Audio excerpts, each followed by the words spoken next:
আপনি জানেন কি এই পৃথিবীতে 800 কোটি মানুষের মধ্যে একজনেরও ফিঙ্গারপ্রিন্ট অন্যজনের সাথে মেলে না, এমনকি যমজ বাচ্চাদেরও না। কিন্তু কেন? এই হাতের রেখাগুলো কি শুধু ভাগ্য দেখার জন্য?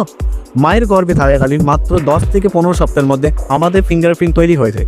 এটি বংশগতি এবং গর্ভের পরিবেশের উপর নির্ভর করে। তাই মহাবিশ্বে আপনার আঙ্গুলের এই নকশাটি সম্পূর্ণ ইউনিক বা অনন্য।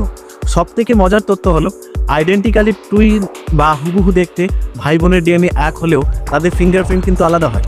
অনেকে মনে করেন এই রেখাগুলো আমাদের ভাগ্য নিয়ন্ত্রণ করে, কিন্তু বিজ্ঞানের ভাষায় এগুলোকে বলা হয় পালমার ফ্লেক্সিয়ন ক্রিসেস।